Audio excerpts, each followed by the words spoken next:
અમૃતમ તુ વિદ્યા, Niranjan school, standard 11th commerce, subject account, part 1, chapter number 4, આમનોંધ એટલે કે જર્નલ. ઓકે વિદ્યાર્થી મિત્રો, લેક્ચરની શરૂઆત પ્રાર્થનાથી કરીએ.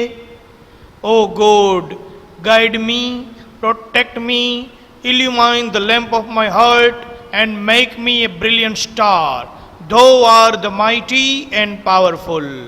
हे ईश्वर, मेरा मार्गदर्शन कर, मेरी रक्षा कर, मेरे हृदय दीप को प्रदीप्त कर दे और मुझे एक दैदीप्यमान सितारा बना दे. तू शक्तिशाली तथा बलशाली है. જોઈએ તો Niranjan school and Manoj sir presents a unique way to learn account. નમસ્કાર વિદ્યાર્થી મિત્રો, standard 11th commerce, subject elements of account, જેમનો વિષય કોડ છે 154 એટલે કે નામાના મૂળ તત્વો. ચેપ્ટર નંબર 4, લેક્ચર નંબર 16 એટલે કે 16મો લેક્ચર આવી ગયા છીએ. Created by Parmar Manoj. Okay વિદ્યાર્થી મિત્રો, પ્રકરણ નંબર 4 આમનોંધ એટલે કે જર્નલમાં આજે આગળ વધીએ. એક્ઝામ્પલ નંબર 12, પેજ નંબર 82, 82માં પેજ ઉપર છે વિદ્યાર્થી મિત્રો. તો જોઈએ 12મો દાખલો, ઉદાહરણ નંબર 12. નીચેના વ્યવહારો પરથી શ્રી રાજવીરના ચોપડામાં આમનોંધ લખો. 2014 ઓગસ્ટ આપણે નીચે લખવાનું, મેં ઉપર લખી દીધું છે જેથી તારીખ બધી સરખી રહે. ઓગસ્ટ 1, બરાબર. હવે વિદ્યાર્થી મિત્રો, ઉદાહરણ નંબર 11 તમે હોમવર્કમાં કરેલું જ હશે. ઉદાહરણ નંબર 12 છે એ બહુ મોટો દાખલો છે, પ્રેક્ટિસ માટેનો છે. આવો દાખલો એક્ઝામમાં ન પૂછાય કારણ કે આટલા બધા વ્યવહારો શક્ય નથી, પણ તમને બધા જ વ્યવહારની પ્રેક્ટિસ થાય એટલા માટે ટેક્સ્ટ બુકવાળાએ ઉદાહરણ નંબર 12 આપ્યું છે. આવો એક્ઝામમાં પૂછાતો નથી. હા, આમાંથી કટકો કરીને પૂછાય, એટલે આપણે પણ આ દાખલો 2 કટકામાં કરશું, બરાબર છે. ચાલો જોઈએ. અમુક એન્ટ્રી આ લેક્ચરમાં લેશું 18 સુધી, બાકીની એન્ટ્રી નેક્સ્ટ લેક્ચરમાં. તો રાજવીરના ચોપડામાં આમ નોંધ લખો. 2014 ઓગસ્ટ, તારીખ 1, ₹50,000 રોકડા, ₹25,000 લેણા, ₹10,000 દેવા અને ₹15,000 માલ સ્ટોક ધંધામાં લાવી વેપાર શરૂ કર્યો. વેપાર કયો કે ધંધો શરૂ કર્યો, બે એક જ. તો ચાલો જોઈએ એની આમનોંધ શું થશે. શ્રી રાજવીરની આમનોંધ, તારીખ, વિગત, ખાપા, ઉધાર, જમા. 2014 ઓગસ્ટ 1, રોકડ ખાતે ઉધાર 50,000, 50,000 રોકડા લાવ્યા છે. દેવાદારો ખાતે ઉધાર 25,000, માલ સ્ટોક ખાતે ઉધાર 15,000. હવે તે લેણદારો ખાતે જમા 10,000. જો લેણદારો 10,000 હતા, બરોબર. આ 10,000 દેવા, લેણા એટલે દેવાદારો અને દેવા એટલે લેણદારો. યાદ રાખજો, આપણે જેને દેવાના છે એ આપણો શું થશે? લેણદાર થશે. આપણે જેની પાસેથી લેવાના છે મીન્સ લેણા છે એ આપણો શું થશે? દેવાદાર થશે. એટલે આ દેવાદાર કહેવાય, આ લેણદાર કહેવાય, બરાબર છે. અને 15,000નો માલ સ્ટોક, એટલે પહેલાં માલ સ્ટોક આપણે ઉધાર કરી નાખ્યો, એટલે રોકડ, દેવાદાર, માલ સ્ટોક 3 ઉધાર થાય અને આ દેવા એટલે કે લેણદાર જમા થાય. તો જેવો જમા કર્યા છે તે લેણદારો ખાતે જમા કેટલા છે? 10,000. હવે સરવાળો કરીએ. 50 ને 25 75 ને 5 80 90, 90 ઉધાર થયા છે અને 10,000 જમા થયા છે. તો 90,000માંથી 10,000 બાદ કેટલા વધ્યા? 80,000. તો અહીંયા 80,000 લખવાના. કેના ખાતે? મૂડી ખાતે. તો તે મૂડી ખાતે જમા 80,000. બાબત જે ₹50,000 રોકડ, એટલે અહીંયા રકમ ન લખો તો ચાલે, બાજુમાં ખાલી એમ જ લખવાનું રોકડ, બરાબર. દેવાદારો, લેણાની જગ્યાએ દેવાદાર લખી શકાય. રોકડ, દેવાદારો, માલ સ્ટોક અને લેણદારો લાવી ધંધો શરૂ કર્યો તેના, બરાબર. આપણે આ રીતના લખી શકીએ છીએ બાજે. ન ખબર પડે તો આખી રકમ તમે લખી શકો છો બાજેમાં. ત્યાર પછી જુઓ બીજી તારીખ. શ્રીમતી પાસેથી ₹30,000ની લોન 10% વ્યાજે લીધી. તો શ્રીમતી પાસેથી લોન લીધી એટલે રોકડમાં જ આવશે વિદ્યાર્થી મિત્રો. તો બીજી નોંધ, રોકડ ખાતે ઉધાર 30,000 તે શ્રીમતીની લોન ખાતે જમા 30,000 બાબત જે રૂપિયા 30,000ની શ્રીમતી પાસેથી 10%ની લોન લીધી તેના, તો આ 10%ની લોન લીધી છે. ત્યાર પછી ત્રીજી તારીખ, જયવીર પાસેથી રૂપિયા 20,000માં લેપટોપ રોકડેથી ખરીદ્યું તથા અન્ય ખર્ચના રૂપિયા 500 ચૂકવ્યા. હવે વિદ્યાર્થી મિત્રો, લેપટોપ છે ને એ ધંધાની મિલકત કહેવાય અને એ રોકડેથી ખરીદ્યું છે એટલે જયવીરનું નામ તો આવશે જ નહીં. રોકડ જાય એટલે રોકડ જમા કરશું અને મિલકત ખરીદતા થયેલો ખર્ચ મિલકતમાં પ્લસ થાય એટલે આપને લેપટોપ કેટલામાં પડ્યું? 20,500માં પડ્યું કહેવાય. 500 અન્ય ખર્ચના થયા એટલે અન્ય ખર્ચની નોંધ જુદી નથી કરવાની, આમાં પ્લસ જ કરી દેવાના થાય કારણ કે આ મિલકત છે એટલા માટે. તો ચાલો જોઈએ 3 તારીખ. જો લેપટોપ કાઉન્સમાં મિલકત છે એટલા માટે મિલકત લખ્યું છે. લેપટોપ ખાતે ઉધાર 20,500 તે રોકડ ખાતે જમા 20,500 બાબત જે રૂપિયા 20,000નું લેપટોપ ખરીદ્યું અને અન્ય ખર્ચ રૂપિયા 500 ચૂકવ્યો તેના. બરાબર, બાજુમાં લખવાનું અન્ય ખર્ચ ચૂકવો પણ પ્લસ કરી દેવાનું રહેશે. ત્યાર પછી નંબર 4, દેના બેંકમાં રૂપિયા 15,000 ભરીને ખાતું ખોલાવ્યું. સ્વાભાવિક છે, રોકડ જાય એટલે જમા, બેંકમાં આવે એટલે બેંક ખાતે ઉધાર. બરાબર, પણ બેંકનું નામ છે એટલે અહીંયા દેના બેંક લખી શકાય. બરાબર, એટલે 4મી તારીખમાં એમ લખજો, દેના બેંક ખાતે ઉધાર 15,000 તે રોકડ ખાતે જમા 15,000 બાબત જે રોકડ ભરી બેંકમાં ખાતું ખોલાવ્યું તેના. બરાબર, અહીંયા આપણે પછી બેંકનું નામ ડિસ્પ્લે ન કરીએ તો ચાલે એટલે અહીંયા દેના લખવાની જરૂર નહીં, પણ અહીંયા લખવું પડશે ફરજિયાત, દેના બેંક ખાતે ઉધાર. ત્યાર પછી વિદ્યાર્થી મિત્રો નંબર 5 છે, રોયલ સ્ટોર્સ પાસેથી રૂપિયા 30,000નો માલ 10% વેપારી વટાવે શાખ પર ખરીદ્યો એટલે ઉધાર લીધો. વિદ્યાર્થી મિત્રો, વેપારી વટાવ તો બાદ કરી જ દેવાનો થાય પહેલાં. તેમણે આપણા વતી રેલવે નૂરના 2,000 ને મજૂરીના 1,000 ચૂકવા. તેમણે એટલે રોયલ સ્ટોર્સે આપણા વતી ચૂકવા 2,000 અને મજૂરીના 1,000. બરાબર છે, તો એની ગણતરી પહેલાં આમનોંધ પહેલાં શું થાય એની વાત કરી લઈએ. જુઓ, ખરીદ ખાતે ઉધાર 27,000 આપણા વતી ચૂકવાનો મતલબ આપણે એને ચૂકવવાના તો થશે જ રોયલ સ્ટોર્સને. બરાબર, એટલે રેલવે નૂર ખાતે ઉધાર 2,000, મજૂરી ખાતે ઉધાર 1,000 તે રોયલ સ્ટોર્સ ખાતે જમા 30,000. આપણે રોયલ સ્ટોર્સને કેટલા દેવાના થશે? 30,000. બરાબર, બાજે રોયલ સ્ટોર્સમાંથી 30,000નો માલ 10% વેપારી વટાવે શાક પર ખરીદ્યો. તેમણે આપણા વતી રેલવે નૂર અને મજૂરીના ચૂકવ્યા તેના. હવે એની ગણતરી વિદ્યાર્થી મિત્રો તમારે છેલ્લે કરવાની. પહેલાં આખો દાખલો પૂરો થઈ જાય પછી ગણતરી મેં તમને આપેલી છે, જુઓ, અને ચોપડીમાંય છે.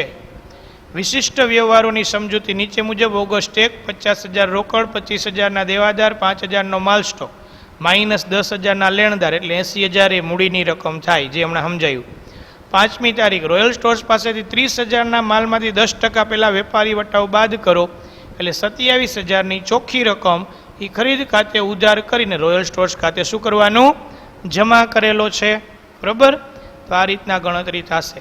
ફરીથી એકવાર, ખરીદ ખાતે ઉધાર 27,000, રેલવે નૂર ખાતે 2,000, મજૂરી ખાતે 1,000, રોયલ સ્ટોર્સ ખાતે ટોટલ આપણે દેવાના તો 30 જ થશે કારણ કે 2,000 ને 1,000 એને આપણા વતી ચૂકવા. એનો મતલબ આપણે ચૂકવવાના થાય જ રોયલ સ્ટોર્સને. તો અત્યારે આપણે કાંઈ દીધા નથી પૈસા, તો એક સાથે દેવા પડશે 30,000. ચાલો નેક્સ્ટ નંબર 6, રોયલ સ્ટોર્સ પાસેથી ખરીદેલ માલ પૈકી રૂપિયા 15,000નો માલ 20% નફો ચઢાવી 10% વેપારી વટાવે ભગવતીને વેચો. તેમના વતી આપણે રેલવે નૂરના 1,000 ને મજૂરીના 500 ચૂકવા. બરાબર, આપણે ચૂકવા રેલવે નૂરના 1,000. રેલવે નૂર એટલે રેલવેમાં માલ મોકલો હોય એનું ભાડું, એને રેલવે નૂર કહેવાય. મજૂરીના 500 આપણે ચૂકવા. તો આની ગણતરી કરવી પડશે. જુઓ 6 તારીખની ગણતરી. ભગવતીને પહેલાં તો વેચેલ માલની ગણતરી કરીએ. 15,000ના માલ ઉપર પહેલાં આપણે 20% નફો ચડાવ્યો એટલે 15,000 ગુણ્યા 20% એમ કેલ્ક્યુલેટરમાં કરો એટલે સીધે સીધું આવશે 3,000. એમ ન કરવું હોય તો જો ત્રિરાશિ મૂકીને કે ટકાવારી તો 100 ઉપર જ હોય, એટલે 100 રૂપિયા મૂળ કિંમત હોય ત્યારે નફો 20 રૂપિયા, તો 15,000 કેટલો? એટલે 15,000 ગુણ્યા 20 છેદમાં 100 એટલે 3,000 નફો આવ્યો. નફો પ્લસ થઈ ને, આપણે કંઈ ભગવતી નહીં કહ્યું કે મેં જો 15,000નો લીધો તો તને 20% નફો ચડાવીને વેચું છું, એવું તો ન જ કહી. વેચાણ કિંમત કેટલી? તો કે 15,000 + 3 એટલે 18,000. હવે વેચાણ કિંમત ઉપર 10% વેપારી વટાવ બાદ કરી દો, એટલે 18,000 આપણે છે એના ઉપર 10% બાદ એટલે 1,800 બાદ, તોય આપણે વેચો કેટલામાં? 16,200. બરાબર, એટલે એમ કહી શકાય કે 15,000નો માલ તમે કેટલામાં વેચો? 16,200માં વેચાણ કિંમત છે. બરાબર, ભગવતી રાજી થઈ ગઈ કે મને વટાવો આપ્યો 1,800. એનો જો 3,000 પહેલાં ચડાવી દીધા, પછી 1,800 બાદ થયા, પણ એ આપણે એને કહેવાનું ન હોય. ઓકે, તો ચાલો શું નોંધ થશે? જુઓ છઠ્ઠાની નોંધ. ભગવતી ખાતે ઉધાર 17,700. બરાબર, કેમ આવ્યા? તો કે ઓલા જુઓ રેલવે નૂરની આપણે ચૂકવા ટોટલ 1,500, એટલે પ્લસ કરવા પડે. એટલે ભગવતી ખાતે ઉધાર તે વેચાણ ખાતે જમા 16,200 અને તે રોકડ ખાતે જમા. એ રોકડા આપણે ચૂકવા છે એટલે રોકડ જાય તો જમા, પણ એ લેવાના તો ભગવતી પાસેથી જ છે ને. એટલે 16,200માં પાછા 1,500 ઉમેરી દો, એટલે 17,700 આપણે ભગવતી પાસેથી લેવાના થશે. બાજેમાં લખ્યું છે ₹15,000નો માલ 20% નફો ચડાવીને 10% વેપારી વટાવે શાખ પર વેચ્યો અને તેમના વતી રેલવેનું અને મજૂરીના ચૂકવ્યા તેના. તો આ રીતના છઠ્ઠી નોંધ થશે. ત્યાર પછી જો નંબર 7, ₹50,000નો માલ કૃતિ પાસેથી 10% વેપારી વટાવે 10% રોકડ વટાવે ખરીદ્યો. અડધા નાણાં ચેકથી ચૂકવા. તો અડધા નાણાં ચેકથી ચૂકવા છે, ચાલો જોઈએ. ખરીદ ખાતે ઉધાર 45,000, પેલા 50,000ના 10% બાદ એટલે 5,000 બાદ 45,000નો માલ. બરાબર, અડધા રકમ ચૂકવા એટલે એના અડધા પહેલાં કરી નાખવાના. 45ના અડધા 22,500, 22,500. એ કૃતિ ખાતે પહેલાં 22,500 જમા કરી દો અને 22,500ના પાછા 10% એટલે 2,250 મળેલ વટાવ. તો બરાબર, 22,500માંથી 2,250 બાદ એટલે 20,250 બેંક ખાતે જમા થશે. તો તે કૃતિ ખાતે જમા 22,500, તે બેંક ખાતે 20,250 ને તે મળેલ વટાવ ખાતે જમા 2,250. 50,000નો માલ કૃતિ પાસેથી 10% વેપારી વટાવ 10% રોકડ વટાવે ખરીદી અડધી રકમનો ચેક આપ્યો તેના. હવે જુઓ 7 તારીખની ગણતરી એટલે તમને ખ્યાલ આવે. કૃતિ પાસેથી પહેલાં કેટલાનો માલ લીધો? 50,000નો. એમાંથી 10% વેપારી વટાવ એટલે 5,000 બાદ એટલે 45,000 ચોખ્ખી કિંમત થઈ. એની અડધી રકમ 22,500. બરાબર, એટલે 22,500ના પાછા 10% રોકડ વટાવ એટલે 2,250 રોકડ વટાવ. એ બાદ કરી દઈએ એટલે 20,250નો ચેક આપેલ છે. બરાબર, આ ગણતરી કરજો એટલે તમને ખબર પડે કે આ રકમ કઈ રીતના આવી છે. ઓકે, ત્યાર પછી જુઓ નંબર 8, ભગવતીને વેચેલ માલ પૈકી ₹540નો માલ પરત આવ્યો, જે આપણે રોયલ સ્ટોર્સને પરત કરી દીધો. હવે આમાં ધ્યાન રાખવાનું, પહેલાં તો વેચેલ માલ પરત 8 તારીખમાં 2 એન્ટ્રી થાય. બરાબર, વેચેલ માલ પરત ને ખરીદ માલ પરત. તો ચાલો જોઈએ, પહેલાં 540ની નોંધ કરીએ. 8 તારીખમાં રોયલ સ્ટોર્સ ખાતે ઉધાર પહેલાં વેચાણ માલ પરત ખાતે ઉધાર 540, તે ભગવતી ખાતે જમા 540. બાબત જે ભગવતીને વેચેલ માલ પૈકી 540નો માલ પરત મળ્યો તેના, એટલે વેચાણ પરત થઈ. એ આપણે રોયલ સ્ટોર્સને વેચી દીધો. તો રોયલ સ્ટોર્સ ખાતે ઉધાર 500, તે ખરીદ માલ પરત ખાતે જમા 500. કે સાહેબ આ રકમ કા બદલી ગઈ? 540ના 500 કા થઈ ગયા?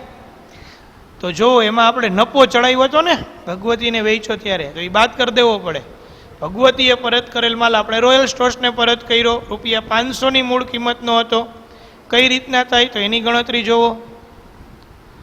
બરાબર, 100 ઉપર આપણે નફો ચડાવ્યો હતો, 10% ₹20 નફો ચડાવ્યો હતો. બરાબર, એટલે 108 થયા. 120 મળે તેમાંથી 10 લેખે બાદ ₹12 બાદ એટલે 108 વેચાણ કિંમત. એમ ન કરવું હોય ને તો ડાયરેક્ટ થાય. વિદ્યાર્થી મિત્રો, 15,000નો માલ આપણે લીધો હતો અને એ વેચો તો 16,200માં, એટલે ત્રિરાશિ સીધી આમ જ મૂકજો. 16,200 વેચાણ કિંમત હોય ત્યારે મૂળ કિંમત 15,000. ફરીથી બોલું છું, 16,200 વેચાણ કિંમત હોય ત્યારે મૂળ કિંમત 15,000. તો તો 540 વેચાણ કિંમત હોય, 540નો માલ આવ્યો હતો ને પાછો, 540 એ કેટલા, એટલે સીધા 500 તમને મળી જશે. બરાબર, આ લપ કરવી નહીં, કારણ કે 100માં પહેલાં 20 ઉમેરવા પડે એટલે 120 થાય, એમાંથી પાછા 10% બાદ એટલે 120ના 10% 12 રૂપિયા થાય, 12 રૂપિયા બાદ કરો એટલે 108 વેચાણ કિંમત થાય. 108 હો તો 540 કેટલા, તોય 500 મળી જાય. આમ ગણતરી કરો તોય ચાલે. ડાયરેક્ટ હોળ 200 એ 15,000, તો 540 કેટલા, એટલે પણ 500 મળી જશે. ચાલો, એટલે અહીંયા આપણે બીજી નોંધમાં કેટલા લખ્યા છે, 500. રોયલ સ્ટોર્સ ખાતે ઉધાર 500, તે ખરીદ માલ પરત ખાતે જમા 500. ભગવતીએ પરત કરેલો માલ આપણે રોયલ સ્ટોર્સને મોકલો તેના.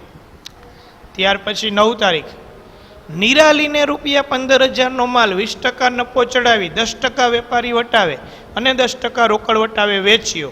અડધી રકમ રોકડમાં મળી છે, તો અડધી રકમ હજી બાકી છે એવું થયું. તો ચાલો 9 તારીખ, નિરાલી ખાતે ઉધાર 8,100, અડધી રકમ રોકડ ખાતે ઉધાર 7,290, વટાવ ખાતે ઉધાર 810, 10% લેખે, તે વેચાણ ખાતે જમા 16,200.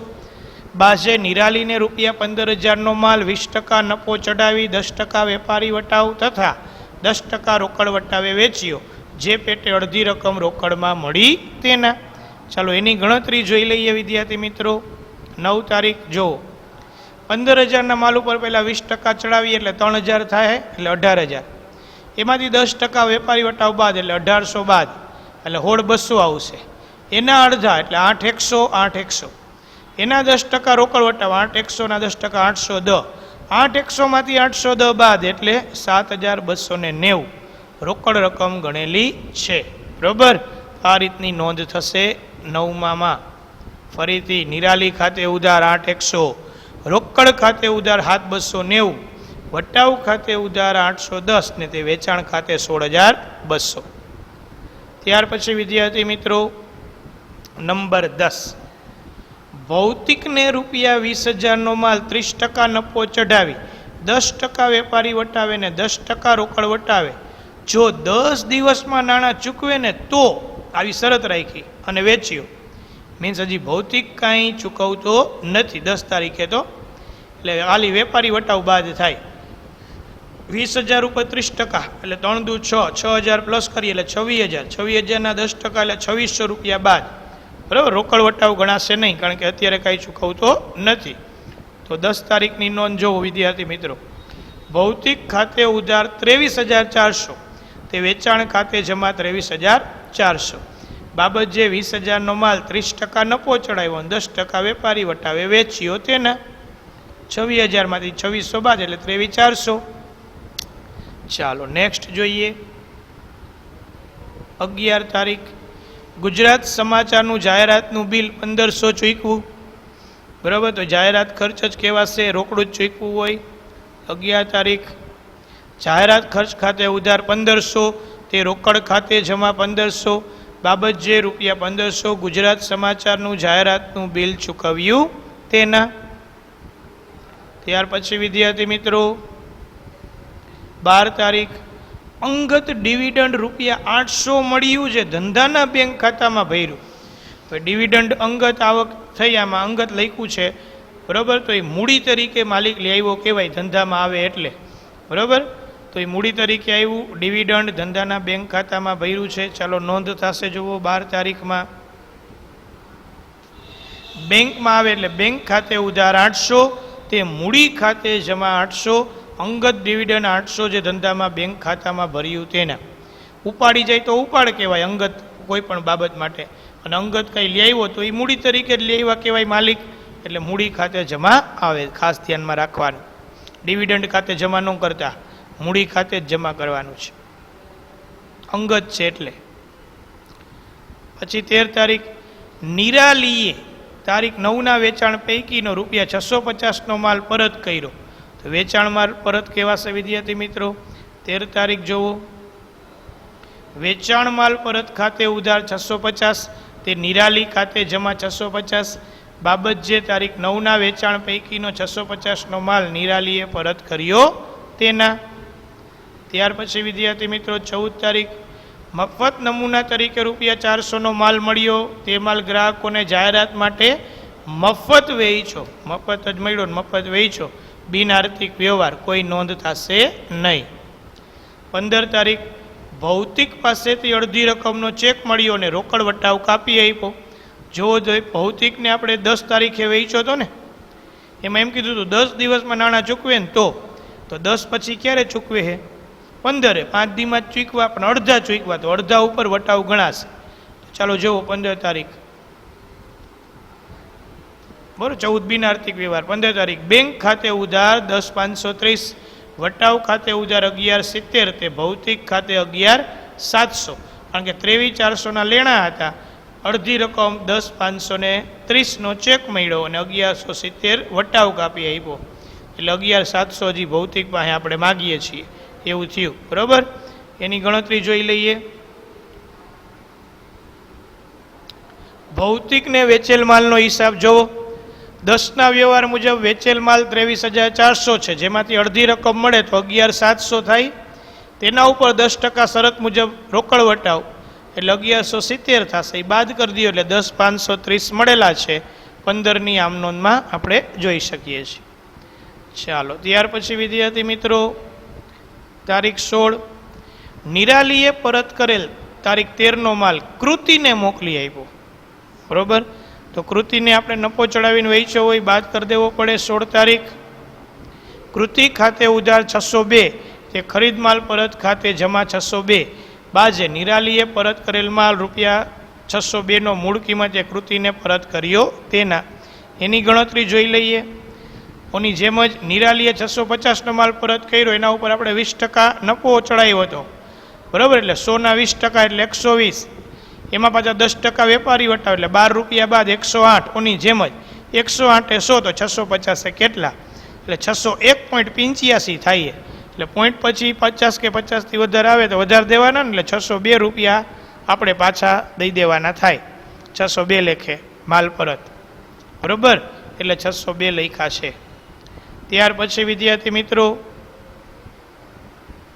17 તારીખ ₹7,000નું યંત્ર ખરીદ્યું, યંત્ર ગોઠવણીની મજૂરીના 500 રોકડા ચૂકવા, મિલકત ખરીદતા થયેલો ખર્ચ મિલકતમાં પ્લસ, યંત્ર 7,500માં પડ્યું.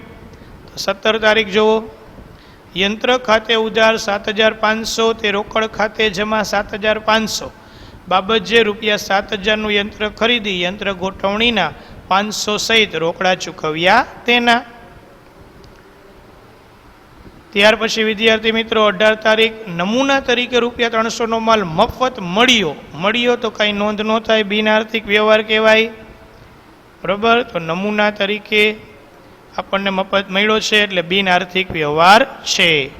ઓકે વિદ્યાર્થી મિત્રો, તો આજના લેક્ચરમાં 18 એન્ટ્રી સુધી રાખીએ છીએ. તમારે તો આખા ડ્રો કરી જ રાખવાના છે બધા જ ખાતા, મીન્સ 2-3 પેજ જે કંઈ થતા હોય હજી આના પછી એ, અને પછી ગણતરી કરવાની છે. 18 સુધીની ગણતરી મેં તમને સમજાવી દીધી છે. બરાબર, યંત્રની કિંમત 7,000, ગોઠવવાની મજૂરી 500 પ્લસ એટલે 7,500 રોકડા ચૂકવેલ છે તેના. આ ગણતરી પણ તમારે છેલ્લે લખી લેવાની રહેશે. ઓકે વિદ્યાર્થી મિત્રો, નેક્સ્ટ દાખલો છે નેક્સ્ટ લેક્ચરની અંદર જોશું આપણે, મીન્સ આના પછીના વ્યવહારો નેક્સ્ટ લેક્ચરમાં આપણે જોઈશું. Thank you very much for watching this video.